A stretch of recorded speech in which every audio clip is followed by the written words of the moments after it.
morning.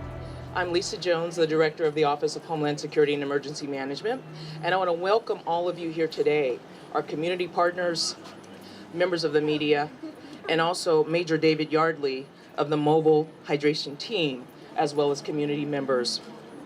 Thank you all for being here. Every year, deaths from a heat-related illness occur in the city of Phoenix.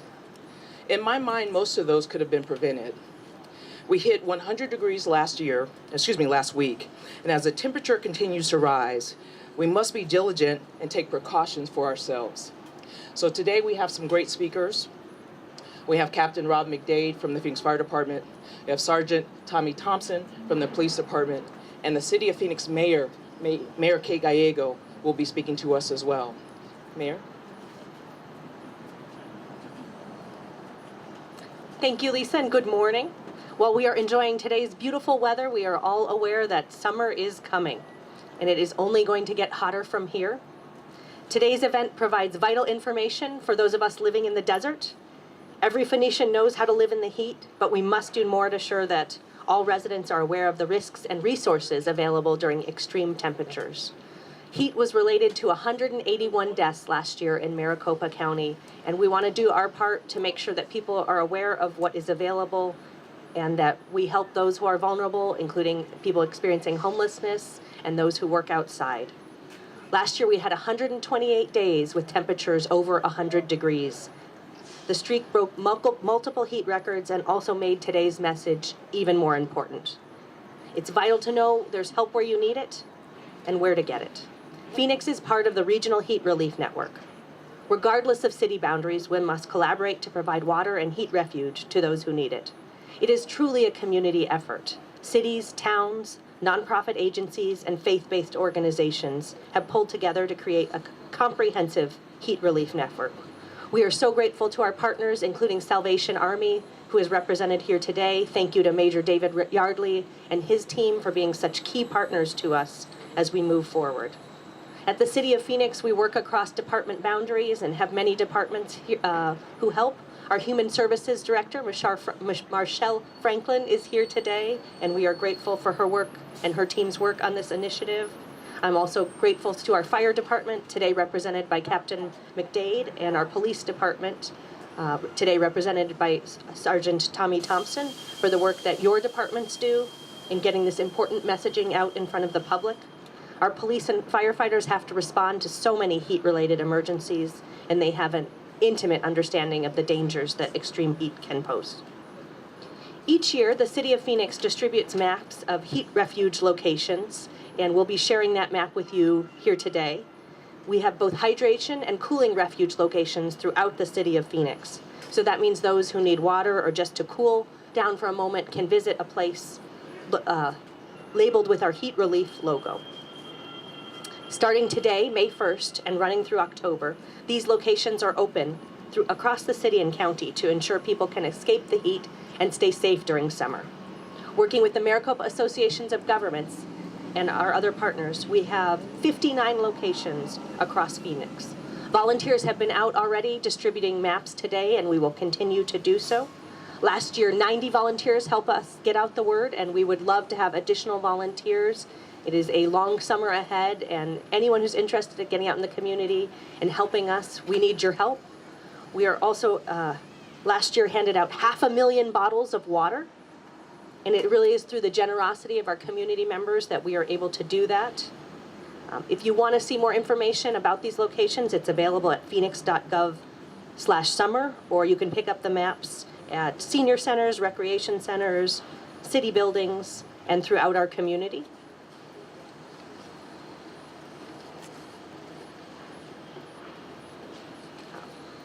If you know of people who are willing to donate water, we would love to take your fully tax-deductible donations and get that out in the community. You can contact our City of Phoenix Human Services Department if you are willing to donate water or help with transportation challenges. We need all the help we can get.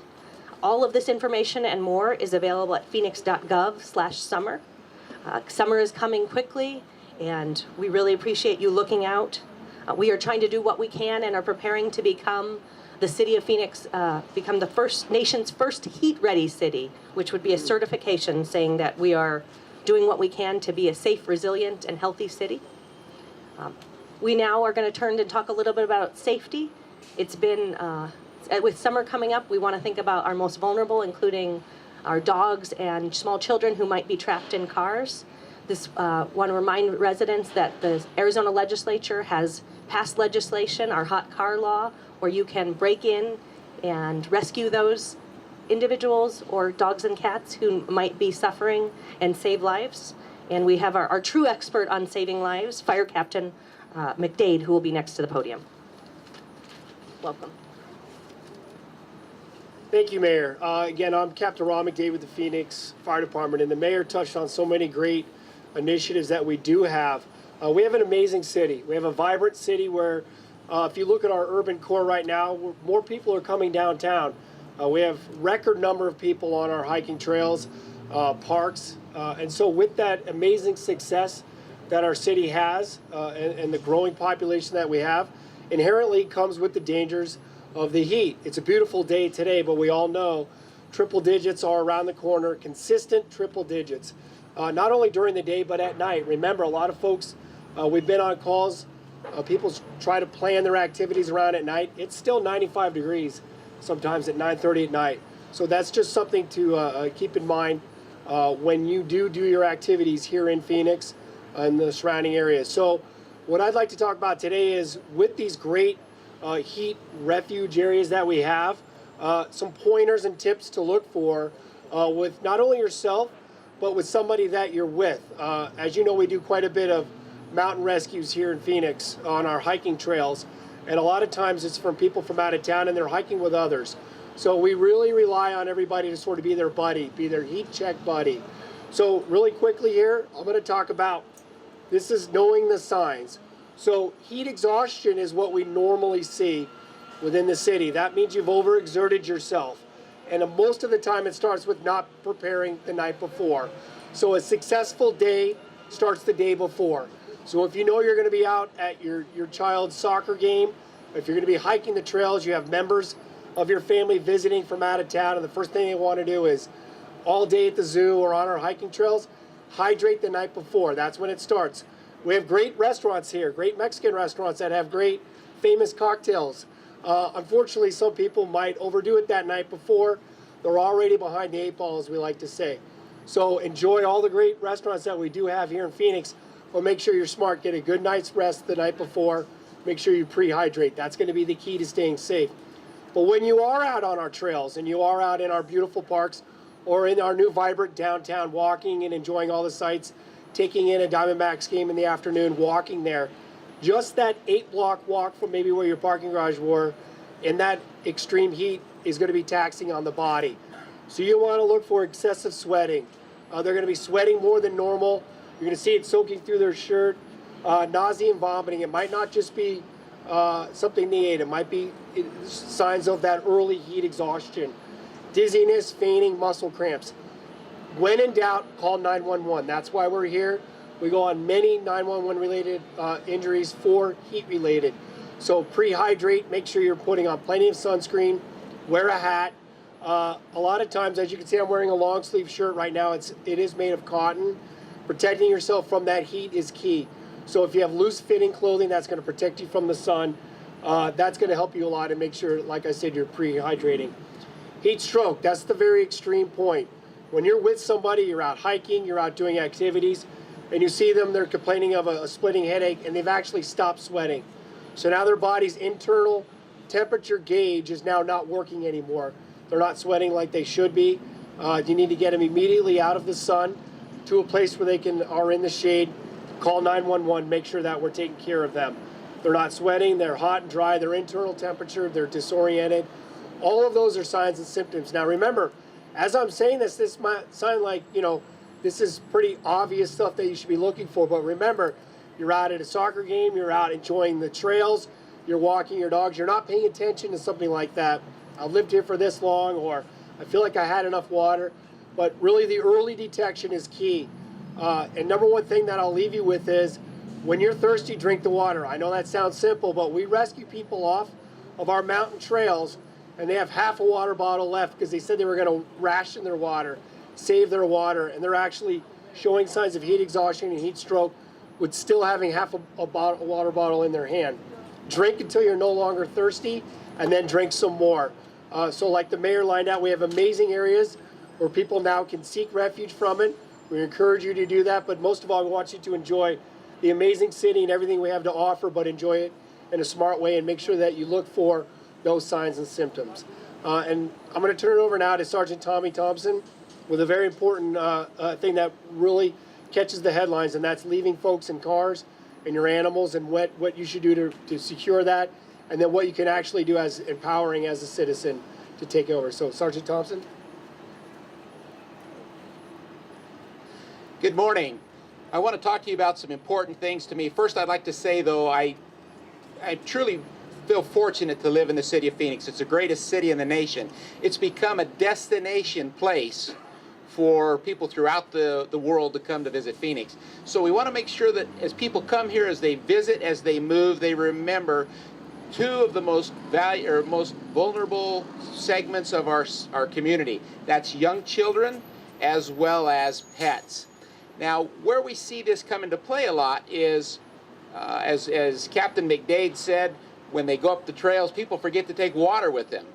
Well, sometimes when people are in a parking lot or going in for a quick errand, they forget and they leave their children in a car. They leave their children, or their pets in a car. And I've got a graphic for you that hopefully explains this a little bit, and I'll put it up there to show you that in 10 minutes, the temperature in a vehicle can rise 19, almost 20 degrees. So today it's going to be 85, 87 degrees. So in about 10 minutes, if you're running a quick errand and you leave your children in a car, then that temperature is at about 105 degrees, and it just goes up exponentially. In 20 minutes, at an 85 degree temperature for the day, you could be up to 120. Think the temperature that your children get when you take them to the hospital with a fever. 103, 105 degree temperature is a serious concern. If you're putting them in a place that's 120 degrees, it's like setting your child or your pets into a broiler. And we want to make sure that people remember not to do that. Not even for a few minutes. When we talk about, we talked briefly, or was mentioned about that we have the law that you can go in and open those doors, you can break those windows if you have to. Call 911. Make sure that the police and the fire department respond to administer any first aid that needs to be there. Also, one of the things we want people to be aware of is the parks. We have some of the most phenomenal mountain parks in Phoenix of anywhere in the world. People come here just to hike our trails. When it's over 100 degrees, leave your pets at home. Don't leave them in the car, leave them at home. Make sure that they're safe, because we need to do that. It's a misdemeanor. It's punishable by up to 6 months in jail, a $2,500 fine if you leave if you bring your pet up on the trails when it's that temperature. So again, today, right now, we're in the shade. We think it's nice. We leave the house. We forget that temperature will rise, and it'll basically, it can have catastrophic results to our young people and our pets if we don't take care of them. But remember, enjoy Phoenix. Just use a little bit of safety, a little bit of common sense. Hydrate, and make sure you don't leave your children or your pets in a place where it's going to be dangerous. And now I'm going to turn the time back over to our emergency manager director for the city, Miss Lisa Jones. Thank you. Great information. I actually learned some stuff, and I'm from Phoenix. I grew up in the south side of Phoenix, and listening here, I definitely take precautions, but I learned a few more tips with them. So thank you all. One of the things that we start in my office with is our mission. Our mission is a prepared and resilient city, and I want to explain how you all can help us do that. As our mayor just eloquently stated about asking for water donations and telling you about our cooling stations and our hydration stations. It's so important. So I'll leave you with just a couple of reminders of making sure that you are working every day for your own safety, and you're working to keep an eye out, as Sgt Thompson said, on our most vulnerable, our children, our older adult community, and really anyone who's going to be out in the heat for any amount of time. Making sure you're staying hydrated. We talked about that before, during, during and after exercise. Sometimes you're thinking, I'm going to down this Gatorade. It's not the same thing as water. So making sure that you're drinking water. Applying sunscreen. We're talking about long-term health benefits to wearing sunscreen and applying regularly. You should also take frequent breaks. If you're outside and working in the heat, you're wearing a large brim hat potentially. You're protecting yourself from the sun exposure as much as possible. Something else you can do, I think Captain McDade mentioned it, is really going outside when it's the best time. Really, we have overnight temperatures that stay above 100 here in Phoenix. So you really have to plan your time, your activity around when it's going to be cooler, making sure you're taking frequent breaks and you're finding some shade throughout the day. Really work to make yourself safe. We can get very complacent here in Phoenix. We love our city. We want you to be safe in our city. I want to show you this, making sure that you are aware of this logo. If you see this on any building, that means that we have a cooling station and a refuge area within the facility.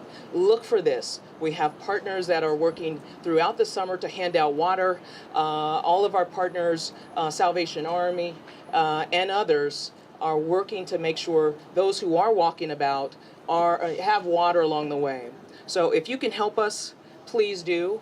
Remember to go to phoenix.com/summer to learn, phoenix.gov, pardon me, phoenix.gov/summer to learn more about the hydration stations and the cooling stations, as well as more information about how you can help and donate water for this cause. Thank you so much for coming. I appreciate all of you for being here. Have a good day.